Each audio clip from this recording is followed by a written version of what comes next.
ನಮಸ್ಕಾರ ಕರ್ನಾಟಕ. ಇದು ಜನರಾಡುವ ಮಾತು, ನಮ್ಮಿಂದಲ್ಲ ಜನರಿಂದ. 56ನೇ ಸಂಚಿಕೆಗೆ ಸ್ವಾಗತಿಸುತ್ತೇನೆ. ಇವತ್ತು ಪ್ರಜ್ಞಾವಂತ ಜನರು ಮಾತಾಡ್ತಕ್ಕಂಥ ವಿಷಯವನ್ನು ನಾನು ಪ್ರಸ್ತಾಪಿಸ್ತಾ ಇದ್ದೇನೆ.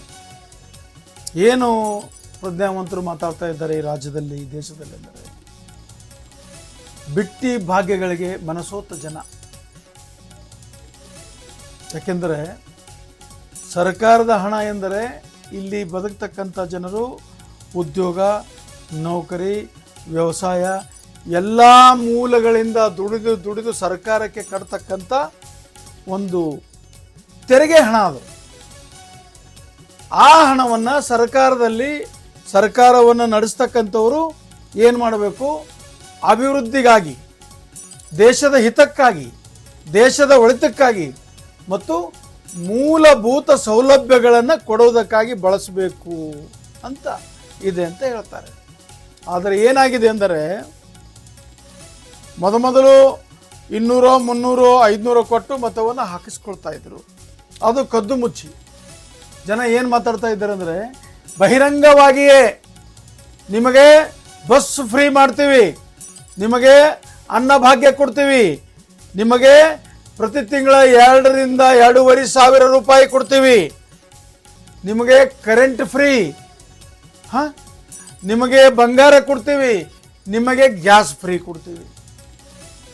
ಇದು ಏನಾಗ್ತಾ ಇದೆ ಅಂದರೆ, ಬಹಿರಂಗವಾಗಿ ಕೊಡ್ತಕ್ಕಂಥ ಲಂಚದ ಹಣ ಅಂದರೆ ತಪ್ಪಾಗಲಾರದು ಅಂತ ಇಲ್ಲಿನ ಪ್ರಜ್ಞಾವಂತ ಜನ ಮಾತಾಡ್ತಾರೆ, ಸಾಮಾನ್ಯರಲ್ಲ.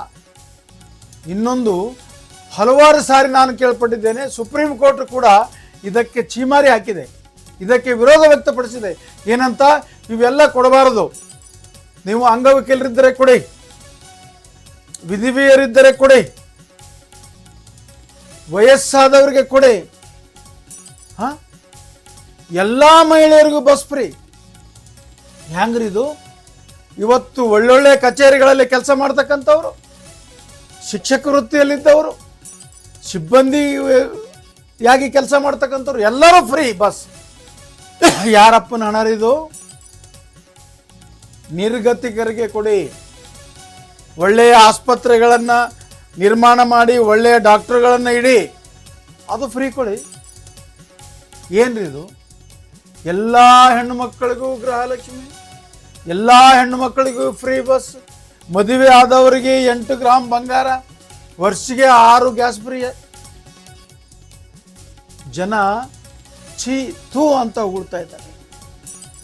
ಸರ್ಕಾರದಲ್ಲಿ ದುಡ್ಡಿಲ್ಲ ಅಂತ ಹೇಳೋದು, ಸರ್ಕಾರದ ಮೇಲೆ ಅಧಿಕಾರ ಸಿಕ್ಕಿದೆ ಅಂತ ಸಿಕ್ಕಾಪಟ್ಟೆ ಸಾಲ ಮಾಡೋದು, ಇದು ಜನ ಏನು ಹೇಳ್ತಾ ಇದ್ದಾರೆ? ಮುಖ್ಯವಾಗಿ ಪಡಿತಕ್ಕಂಥ ಜನರಿಗೆ ಜ್ಞಾನವಿಲ್ಲ. ನೀವೆಲ್ಲ ಖುಷಿಯಿಂದ ಪುಕ್ಕಟೆ ತೆಗೆದುಕೊಳ್ತಾ ಇದ್ದೀರಿ, ಆದರೆ ಅದು ನಿಮ್ಮ ಮ್ಯಾಗಿನ ಸಾಲದ ಹೊರೆ ಅನ್ನೋದು ತಿಳಿದುಕೊಳ್ಬೇಕು ಅಂತ ಹೇಳ್ತಾರೆ. ಹೀಗಾಗಿ ಇನ್ನೊಂದು ಹೆಜ್ಜೆ ಮುಂದೆ ಹೋಗಿ ಏನು ಹೇಳ್ತಾ ಇದ್ದಾರೆ ಜನ ಅಂದರೆ, ಇದರಲ್ಲಿ ಭಾರತ ದೇಶದ ಸರ್ವೋಚ್ಚ ನ್ಯಾಯಾಲಯ, ಸುಪ್ರೀಂ ಕೋರ್ಟ್ ಮಧ್ಯಸ್ಥಿಕೆ ವಹಿಸಿ ಇಂತಹ ಏನು ಪುಕ್ಕಟೆಯಾಗಿ ಕೊಡ್ತಾರಲ್ಲ, ಇಂತಹ ಪಕ್ಷಗಳಿಗೆ ಕಡಿವಾಣ ಹಾಕಬೇಕು, ಅಂಥ ಪಕ್ಷಗಳ ವಿರುದ್ಧ ಕ್ರಮ ತೆಗೆದುಕೊಳ್ಳಬೇಕು. ಇವರು ಮಾಡ್ತಾರಲ್ಲ ಮ್ಯಾನಿಫೆಸ್ಟೋ, ಅದಕ್ಕೆ ಬ್ರೇಕ್ ಹಾಕಬೇಕು, ಒಳ್ಳೆಯ ಕೆಲಸ ಮಾಡುವುದಕ್ಕೆ ಅನುಮತಿ ಕೊಡುವಂತೆ ಮಾಡಬೇಕು ಅಂತ ಈ ರಾಜ್ಯದ, ಈ ದೇಶದ ಪ್ರಜ್ಞಾವಂತ ಜನರು ಸರ್ವೋಚ್ಚ ನ್ಯಾಯಾಲಯಕ್ಕೆ, ಸುಪ್ರೀಂ ಕೋರ್ಟ್ಗೆ ಮನವಿ ಮಾಡುವುದನ್ನು ಕೂಡ ಜನ ಮಾತನಾಡ್ತಾ ಇದ್ದಾರೆ. ಅದನ್ನು ಕೂಡ ನಮ್ಮ ದೇಶದ ನ್ಯಾಯಾಲಯವು ಸ್ವಲ್ಪ ಗಮನ ಹರಿಸಿ ಇದಕ್ಕೆ ಕಡಿವಾಣ ಹಾಕ್ತಾರೆ ಅಂತಕ್ಕಂಥ ಆಶಾಭಾವನೆಯೂ ಕೂಡ ಜನ ಹೇಳ್ತಾ ಇದ್ದಾರೆ. ಯಾಕಂತ ಕೇಳಿದ್ರೆ, ಈ ರಾಜಕಾರಣಿಗಳಿಗೆ ಏನೇನಾದನೋ ಗೊತ್ತಿಲ್ಲ. ಜನ ಹೇಳೋದು, ಇವರಿಗೆ ಮಾನ ಇಲ್ಲ, ಮರ್ಯಾದೆ ಇಲ್ಲ, ಧರ್ಮ ಇಲ್ಲ, ನೀತಿ ಇಲ್ಲ, ಮಾನವೀಯತೆ ಇಲ್ಲ. ಅಧಿಕಾರ ಹಿಡಿಯುವುದಕ್ಕೆ ಏನೇನು ಮಾಡಬೇಕು ಮಾಡಬಾರ್ದು ಅದನ್ನೆಲ್ಲ ಮಾಡಿ ಅಧಿಕಾರಕ್ಕೆ ಬರ್ತಾ ಇದ್ದಾರೆ ಅಂತಕ್ಕಂಥ ಮಾತು ಪ್ರಜ್ಞಾವಂತರು ಮಾತಾಡ್ತಾರೆ. ಏನಾಗಿದೆ ಅಂದರೆ, ಎಷ್ಟು ಲಕ್ಷ ಕೋಟಿ ಸಾಲ ರಾಜ್ಯ ದೇಶದಲ್ಲಿ ಯಾಕ್ರಿ ಮಾಡ್ತಾರೆ? ನಮ್ಮಲ್ಲಿ ಟ್ಯಾಕ್ಸ್ ಹಣ ಕಡಿಮೆ ಇದೆಯಾ? ಏನೇನು ಮಾಡ್ತೀರಿ ಮಾಡಬೇಕಾದಲ್ಲಿ ಪ್ರಜ್ಞೆಯಿಂದ ಮಾಡಬೇಕು. ಯಾವುದು ಮಾಡಬೇಕು ಯಾವುದು ಮಾಡಬಾರದು ಅಂತಕ್ಕಂಥದ್ದು ವಿಚಾರ ಮಾಡಬೇಕು. ಈ ಥರ ನೀವು ಸರ್ಕಾರದಿಂದಲೇ ಸಾಮಾನ್ಯ ಜನರಿಗೆ ಇದೆಲ್ಲ ಪುಕ್ಕಟ್ಟೆ ಕೊಡುವುದು ಅಪರಾಧ ಅಂತಕ್ಕಂಥ ಮಾತನ್ನು ಹೇಳ್ತಾ ಇದ್ದಾರೆ. ಒಂದು ವೇಳೆ ಹಿಂಗೆ ಜನರು ಕೂಡ ಆ ಸೌಲಭ್ಯವನ್ನು ತಗೊಂಡ್ರೆ ದೇಶ ದಿವಾಳಿ ಆಗುವುದರಲ್ಲಿ ಸಂದೇಹವಿಲ್ಲ ಅಂತಕ್ಕಂಥ ಮಾತು ಕೂಡ ಕೇಳ್ಪಟ್ಟಿದ್ದೇನೆ. ಹಾಗಾಗಬಾರದು. ಯಾರಾದರೂ ಒಬ್ಬರು ಆಡಳಿತಕ್ಕೆ ಬರಲೇಬೇಕು. ಈಗಿರ್ತಕ್ಕಂಥ ಆಡಳಿತದಲ್ಲಿರ್ತಕ್ಕಂಥವ್ರು, ವಿರೋಧ ಪಕ್ಷದಲ್ಲಿರ್ತಕ್ಕಂಥವ್ರು ಸ್ವಲ್ಪ ವಿಚಾರ ಮಾಡಿ ಹೆಜ್ಜೆಯನ್ನು ಹಿಂದಿಟ್ಟು ನೈಜವಾಗಿರ್ತಕ್ಕಂಥ ಕೆಲಸಗಳನ್ನು ಮಾಡ್ತಾರೆ ಅಂತಕ್ಕಂಥ ಆಶಾಭಾವನೆಯನ್ನು ವ್ಯಕ್ತಪಡಿಸುತ್ತಾ ಈ ಒಂದು ಜನರಾಡುವ ಮಾತು ಇದು ನಮ್ಮಿಂದಲ್ಲ ಜನರಿಂದ 56ನೇ ಸಂಚಿಕೆಗೆ ವಿರಾಮ ಕೊಡುತ್ತೇನೆ. ನಮಸ್ಕಾರ.